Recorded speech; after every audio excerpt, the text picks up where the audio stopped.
नमस्कार, मैं हूं आपके साथ आस्था कौशिक। मिशन 2024 की चुनावी तैयारी में जुटी बीजेपी अब नए वोटर्स को पार्टी से जोड़ने के लिए खास अभियान चलाने जा रही है। इस वोटर महाचेतना अभियान की शुरुआत यूपी से हो रही है। इसको लेकर बीजेपी ऑफिस में बड़ी बैठक का आयोजन किया गया। इसमें बीजेपी के राष्ट्रीय महासचिव दुष्यंत गौतम और प्रदेश अध्यक्ष भूपेंद्र चौधरी ने मंडल से लेकर बूथ स्तर तक नए वोटर्स को जोड़ने का मंत्र दिया। आपको रिपोर्ट दिखाते हैं।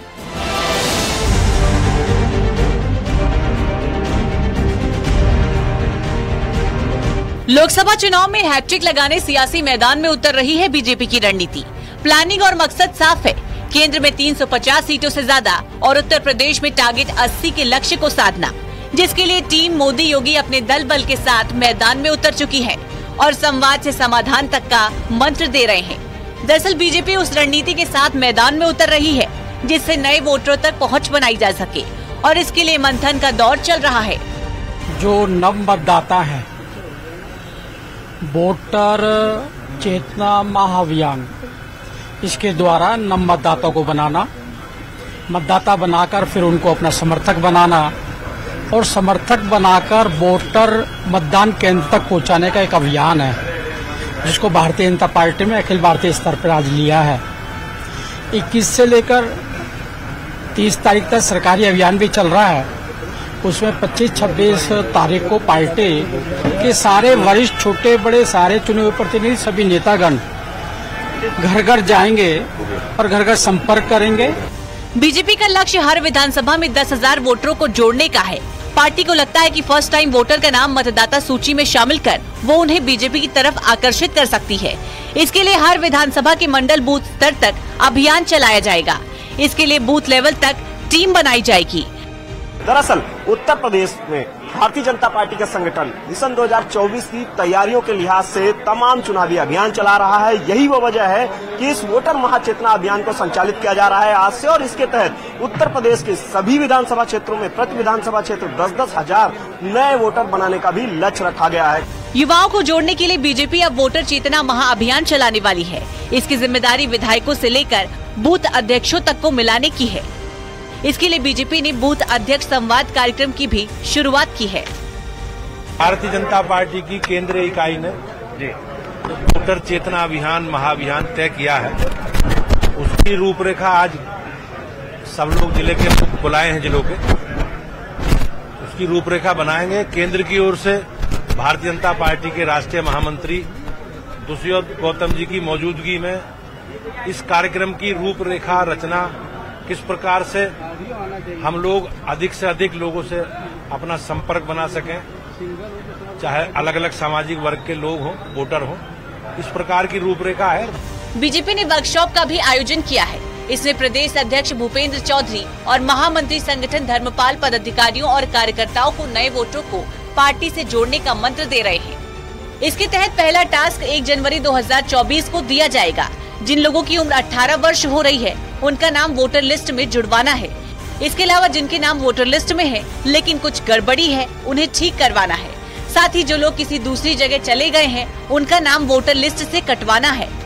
किसी भी मतदाता के लिए आवश्यक है उसका मत होना चाहिए, और इसलिए हम प्रयास कर रहे हैं कि जो भी 18 वर्ष उम्र पूर्ण कर चुके नवीन मतदाता हैं, उनका भी मत बने।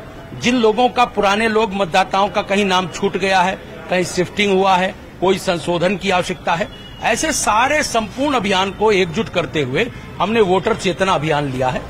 यानी संवाद और ट्रेनिंग के जरिए बीजेपी ने फर्स्ट टाइम वोटर को साधने के लिए अपनी रणनीति तैयार कर ली है, क्योंकि यही वोटर जीत हार तय करने में काफी अहम है। Bureau report, news 18।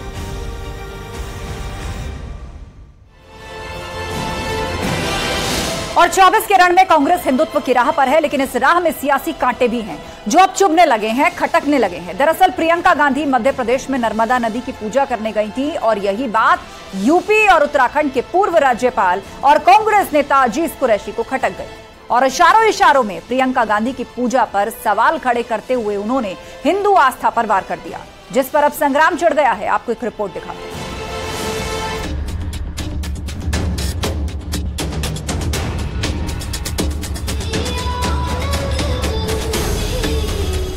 पूर्व राज्यपाल और कांग्रेस के वरिष्ठ नेता अजीज कुरैशी ने मध्य प्रदेश के विदिशा में एक विवादित बयान दिया है।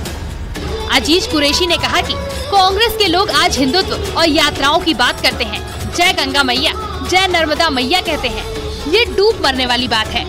उस कांग्रेस के लोग आज बात करते हैं हिंदुत्व की, यात्राओं की,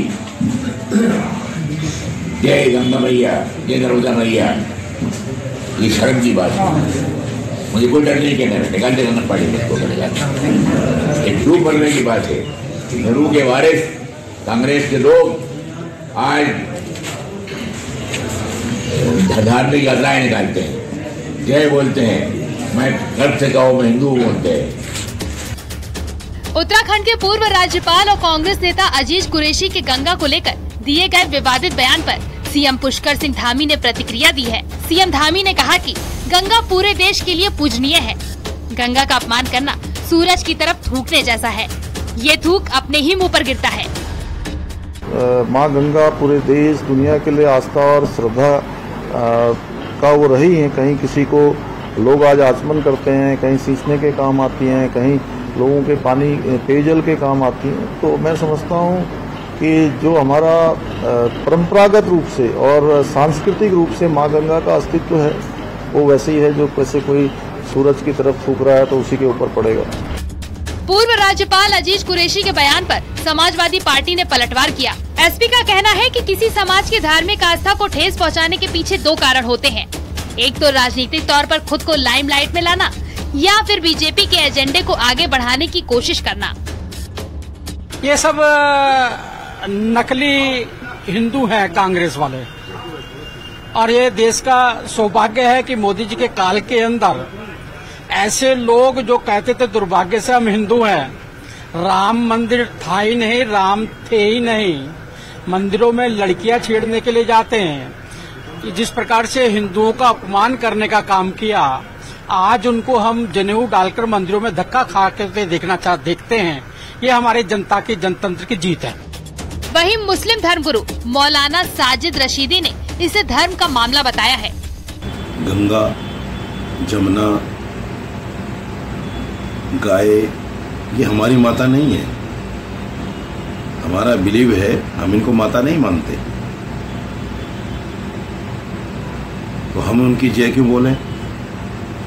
जिनकी वो माता हैं वो उनकी जय बोले। वो लोग जो पाखंड कर रहे हैं गाय के नाम पर, गंगा के नाम पर, जमुना के नाम पर, वो लोग उनकी जय बोले। अजीज के विवादित बोल पर कांग्रेस ने चुप्पी साध रखी है, लेकिन बाकी पार्टियां उनके बयान पर चौतरफा वार कर रही हैं। अब सवाल है, पेशी को कांग्रेस की हिंदू प्रेम से शिकायत है या हिंदुओं की आस्था से नफरत है? Bureau report, news 18।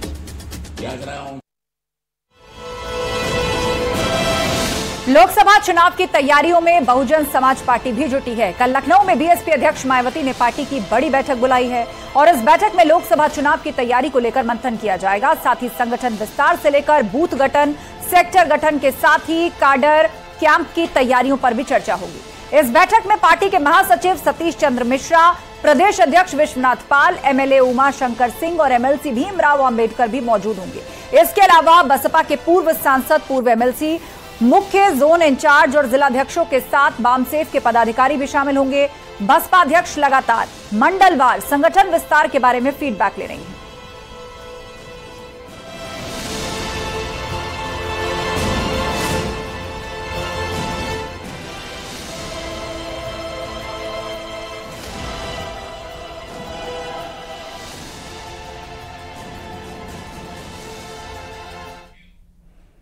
और लखनऊ से अहम खबर आ रही है। मुख्यमंत्री योगी आदित्यनाथ कैबिनेट की बैठक ले रहे हैं। सीएम योगी की अध्यक्षता में कैबिनेट की बैठक इस वक्त चल रही है और बैठक में दोनों डिप्टी सीएम भी मौजूद हैं।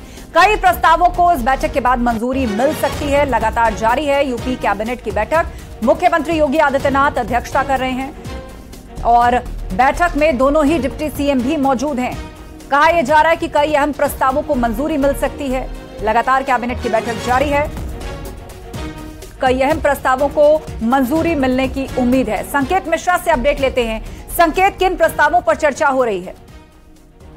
बिल्कुल, देखिए आज कैबिनेट की बैठक काफी अहम मानी जा रही है और वो इस लिहाज से कि आज कैबिनेट की बैठक में कई अहम प्रस्ताव रखे गए हैं और इसमें जो सबसे खास प्रस्ताव है वो है धामपुर में टाइगर रिजर्व, आगरा में अंतर्राष्ट्रीय आलू केंद्र की स्थापना को आज मंजूरी मिल सकती है। इसी तरीके से जो यूपी भागीदारी अधिनियम अंग्रेजों के जमाने का 1933 का अधिनियम है, वो उसमें अंग्रेजों के दबदबे को खत्म करने के लिए योगी सरकार ने निर्णय लिया कि उसमें संशोधन किया जाए, उससे संबंधित प्रस्ताव है। इसी तरीके से डेयरी प्लांटों का संचालन पट्टे पर देने की एक प्रस्ताव है और वहीं दूसरी तरफ अयोध्या में सड़कों के चौड़ीकरण को भी आज मंजूरी मिल सकती है। तो जाहिर सी बात है आज की जो कैबिनेट की बैठक है वो काफी अहम मानी जा रही है। कैबिनेट की बैठक शुरू हो चुकी है और उसमें प्रस्तावों पर चर्चा हो रही है। दोनों डिप्टी सीएम मौजूद हैं, मुख्य सचिव मौजूद हैं, प्रमुख सचिव मुख्यमंत्री मौजूद है और मुख्यमंत्री योगी आदित्यनाथ की अध्यक्षता में कैबिनेट बैठक हो रही है। 5 बजे कैबिनेट बैठक की ब्रीफिंग भी की जाएगी। कौन कौन से प्रस्तावों पर मुहर लगी है ये बताया जाएगा। आप नजर बनाए रखिए। जानकारी के लिए बहुत शुक्रिया संकेत आपका।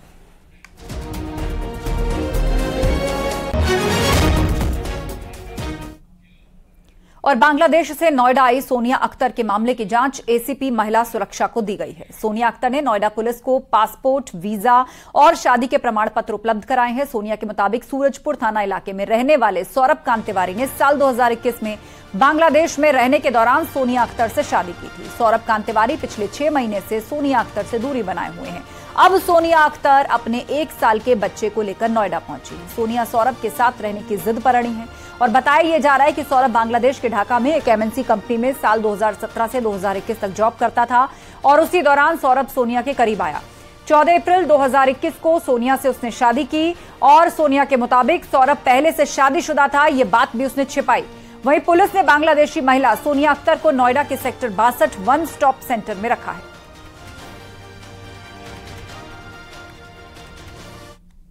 महिला द्वारा अपने व 1 वर्षीय बेटे का पासपोर्ट, वीजा व सिटीजनशिप कार्ड उपलब्ध कराया गया है।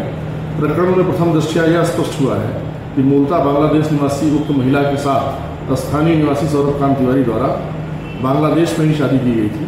फिर भी संपूर्ण प्रकरण की तह तक जाने के लिए जांच एसीपी महिला सुरक्षा को सौंपी गई है। जांच से निकले निष्कर्षों के आधार पर यथोचित वैधानिक कार्रवाई सुनिश्चित की जाएगी। सोनिया अख्तर का आरोप है कि उनके पति सौरभ कांत शर्मा ने उनसे साल 2021 में शादी की और शादी के बाद उनका एक बच्चा भी है। उनका कहना है कि सौरभ कांत शर्मा जो नोएडा के रहने वाले हैं वो मल्टीनेशनल कंपनी में वहां पर नौकरी करते थे। साल 2017 से 21 के बीच में वो वहां पर थे और इस दौरान दोनों संपर्क में आए, निकाह किया और निकाह करने के बाद एक बच्चा भी है। लिहाजा वो अपने बच्चे के साथ अब भारत के नोएडा में यहाँ पहुंची है और यहाँ पर उसका कहना है कि उसको उसके पति के साथ रहने दिया जाए। हालांकि इस पूरे प्रकरण में गौतम बुद्ध नगर पुलिस कमिश्नरेट को जब ये शिकायत मिली तो पुलिस कमिश्नरेट ने ये जांच एसीपी महिला सुरक्षा को सौंप दी है और ये तमाम तथ्य सामने आए कि सौरभ मल्टीनेशनल कंपनी में काम करते थे। साल 2017 से 2021 के बीच में वो बांग्लादेश के ढाका में थे। इसी दौरान वो संपर्क में आए थे। फिलहाल सौरभ ग्रेटर नोएडा की विजय हाइट्स में रहते थे। मूलतः वो राजस्थान के रहने वाले हैं और तमाम तथ्यों की जांच की जा रही है। पुलिस का कहना है कि जो बांग्लादेशी महिला है ढाका से यहाँ पर नोएडा पहुंची है वो पासपोर्ट, वीजा और डॉक्यूमेंट्स के साथ पहुंची है, लीगल तरीके से पहुंची है और फिलहाल इस पूरे प्रकरण की जांच अब गौतम बुद्ध नगर पुलिस कमिश्नरेट की एसीपी महिला सुरक्षा को सौंपी गई है। पुलिस अधिकारियों की तरफ से कहना है कि जांच पूरी करने के बाद आगे की कार्रवाई की जाएगी। कैमरामैन अनिल के साथ हिमांशु शुक्ला, न्यूज़ 18।